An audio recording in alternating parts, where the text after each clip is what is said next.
Big names వాళ్ళు, big names, but కానీ వాళ్ళ కోసం ఎవరు వెళ్ళా. అదే ఎగ్జాక్ట్, అంటే వాళ్ళు తెలిసిన మన స్టార్స్ కాదు కదా ఫ్యాన్స్ వెళ్ళడానికి. తెలిసినా కూడా ఇప్పుడు మీరు ఫాస్ట్ అండ్ ఫ్యూరియస్ ఈ సిరీస్ ఉన్నాయి, అవును, you don't go there because of ఫలానా రాక్ ఉన్నాడు, డ్వైన్ జాన్, దానికి వెళ్ళట్లేదు మీరు. అది స్పెక్టకల్, అది వెహికల్స్, చేజెస్, యాక్షన్, ఇది అది. సో అప్పుడు ఏంటి, మీకు తెలిసిన యాక్టర్ ఉండొచ్చు కానీ వాడి కోసం సినిమాకి వెళ్ళటం మానేశారు హాలీవుడ్లో. అది నేను చెప్పేది. You know, so true, yes. So ఇవన్నీ I honestly believe Raj Kumar లేకపోయినా కూడా ఈ సినిమా ఇంతే ఆడుతుంది.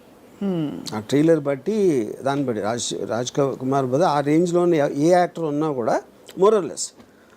అదే మీరు ప్రభాస్ ఉన్న సినిమాలో మీరు ఎవరినో పెడితే ఆడకపోవచ్చు, అది నేను చెప్పేది. అది ఎందుకంటే దాని డిజైన్ కూడా వేరే ఉంటుంది. అవునవును, అందుకే ఆటిట్యూడ్ అసలు ఆ మోడల్ మారిందా అని అడిగింది కారణం అదే.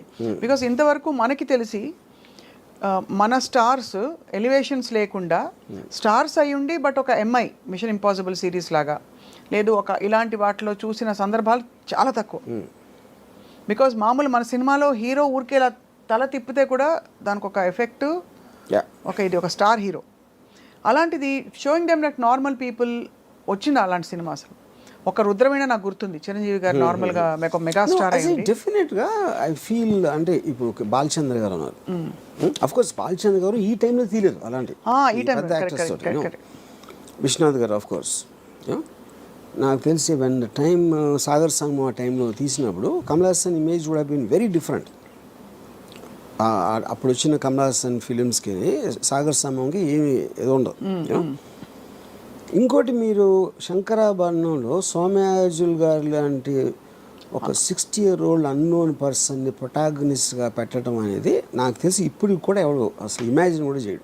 అలాగే ఒక అంత పొడుగ్గా ఉండి ఆల్మోస్ట్ యూనో డస్కీ కాంప్లెక్షన్తో మంజు భార్గవ్ గారిని హీరోయిన్గా పెట్టడం కూడా ఎవరు ఊహించుకోలేము మీరు అన్నట్టు.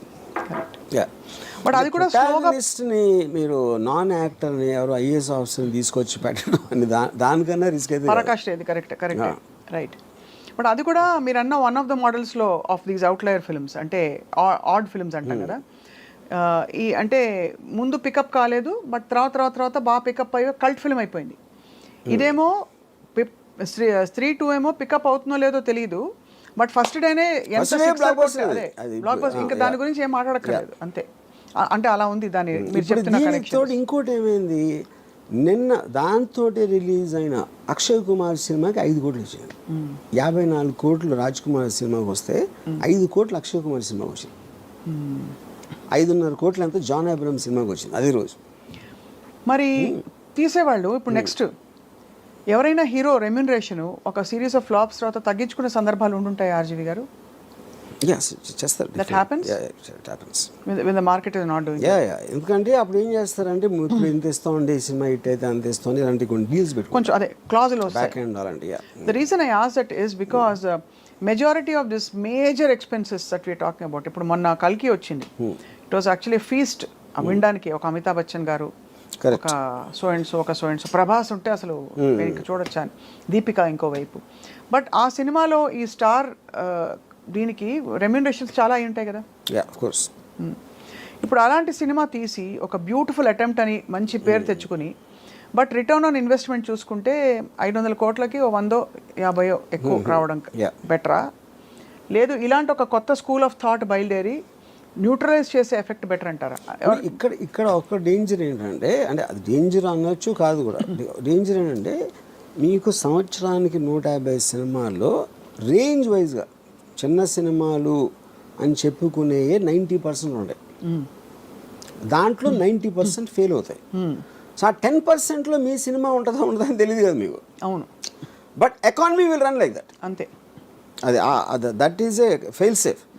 అప్పుడు మేము పెద్ద సినిమా చేసి అన్కంట్రోల్ బడ్జెట్ ఎంత రెమ్యూనరేషన్ ఇచ్చినప్పుడు ఎంత పోవటానికి ఛాన్స్ ఉందో. ఇప్పుడంటే ఇప్పుడు నేను పేరు చెప్పండి, ఒక సినిమా మీరు 400 కోట్లు తీసారనుకోండి, దాంట్లో మీకు 200 crores నష్టం వచ్చింది అనుకోండి. ఇప్పుడు మీరు దీని బేసిస్లో 10 కోట్లు 15 కోట్లు సినిమా తీస్తే ఎంత పోయినా కూడా మీకు 10-15 పోతుంది, ఇక్కడలాగా 200 పోదు. అంతే కదా. అంతే, రిస్క్ ఇస్ లెస్ అంటే కరెక్ట్. బట్ కొడితే జాక్ పాట్ కొడితే ఇంకా తిరుగుంటుంది అది. బట్ ఆల్ ద సేమ్ ఈ హీరోలందరూ వాళ్ళ రిస్క్ కూడా ఒక సినిమాలో ఎంగేజ్ అవ్వడం ఈజ్ వెరీ హై బికాస్ వాళ్ళు తొందరగా పీక్ అయిపోతారు. ఆ తర్వాత దానికంటే ఏదైనా తక్కువ ఇస్తే చూసుకోరు.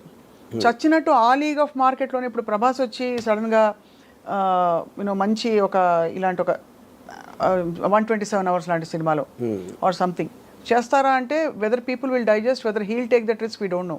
He's compel to work now in very very big projects. దానికి రీజన్ ఏంటంటే 127 hours ఈ లెక్క తిరగదు అనుకోండి, ఏదో సంథింగ్. ప్రభాస్కి డబ్బులు ఇచ్చేది not about the story, not about that. అతను స్క్రీన్ మీద హై స్పీడ్లో వస్తే అంతమంది ఎక్సైట్మెంట్ వస్తుంది అనేది కాస్టింగ్ ఫ్యాక్టర్. అది that is what a super stars are suppose to be. అప్పుడు అలాంటి మూమెంట్స్ ఉన్న స్టోరీనే వాళ్ళు ఎన్నుకుంటారు. అదే వాళ్ళు వచ్చి వేరే సినిమా తీసినప్పుడు ఆమీర్ ఖాన్ ఒక్కడే చాలా తెలుగు చేస్తాడు. ఆమీర్ ఖాన్ ఏం చేస్తాడంటే ఇప్పుడు ఏంటి, ఒక సపోజ్ తను గజనీ లాంటి సినిమా తీసాడు కూడా, చాలా పెద్ద హిట్ అయ్యేది. తర్వాత తను తారే జమీన్ పే తీస్తే తారే జమీన్ పేలో చూస్తారా, అది మంచి స్టోరీ, కానీ గజనీకి అలవాటు పడిన వాళ్ళు దీన్ని చూస్తారా అంటే దానికి ఆమీర్ ఖాన్ ఏం చేశాడంటే గజనీ నమ్మిన ప్రైస్లో 1/10 కమ్మాడు తారే జమీన్ పే. అప్పుడు ఆమీర్ ఖాన్ లాజిక్ ఏంటంటే నేను ఈ సినిమాలు కూడా చేస్తాను, కానీ ఆ ప్రైస్కి అమ్మినప్పుడు ఆ ఆడియన్స్ని నేను రీచ్ అవ్వలేను. దీని ఆడియన్స్ దీనికి ఉంటారు. కరెక్ట్. యా, అప్పుడు ఏమైంది, గజనీ కాస్ట్ 40 crores అయితే ఇది 5 crores అయింది.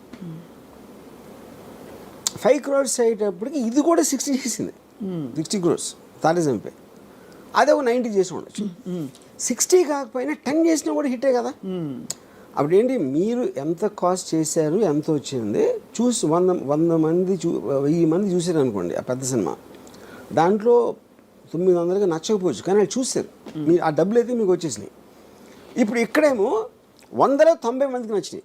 అవును, కానీ ఈ సినిమా చూసే జనం ఉన్నదే 100 మంది. నేను వాళ్ళని సాటిస్ఫై చేసినా కూడా నాకు హ్యాపీ. అది ఆమీర్ ఖాన్ లెక్క. ఓహో, అంతే. యా, అందుకని తను ఎక్స్ట్రీమ్లీ లో బడ్జెట్ వేస్తాడు, లేకపోతే వెరీ హై బడ్జెట్, రెండు. అప్పుడు వాటి డిజైన్ వేరే ఉంటుంది అంతే. Effectively ROI is better satisfied here, return on investment. ROI definitely. మీరు 40 crores సినిమా 90-80 చేయడానికి, 5 crores సినిమా 60 చేయడానికి ఎంత డిఫరెన్స్ ఉంది. పీకే గురించి కూడా అలాగే చెప్పారు. పీకే సినిమా రిలీజ్ అయినప్పుడు ఆమీర్ ఖాన్ ప్రొడ్యూస్డ్, దాని cost of production was much less than so many other films ఆ టైంలో వచ్చినవి ఆ లీగ్లో. సో బట్ ఇవన్నీ ఏంటంటే ఈ యాజ్ అన్ అనాలిసిస్, ఎంత హాలీవుడ్ స్టార్స్, ఇప్పుడు ఫర్ ఎగ్జాంపుల్ టామ్ హ్యాంక్స్ ఉన్నాడు, హీల్ డూ కాస్ట్ అవే, ఒకే యాక్టర్ మొత్తం ఐలాండ్లో ఒకడే ఉంటాడు, he'll do a very big budget of some other film. You know వాళ్ళు ఏంటంటే వాళ్ళంతా స్టూడియోస్ కంట్రోల్ చేస్తాయి, బయర్స్ ఉండవు. ఈ బయర్స్ మీడియేషన్ లెవెల్లో ప్రైసెస్ అనేది ఇదైపోతుంది. అప్పుడు PVR జానేతు జానేనా సినిమా, అదే ఒక 5 కోట్ల సినిమా, ఆమీర్ ఖాన్ మేనలుడు, ఆమీర్ ఖాన్ ప్రొడ్యూస్ చేశాడు. చాలా ఆమీర్ ఖాన్ ఏం చేశాడు, అది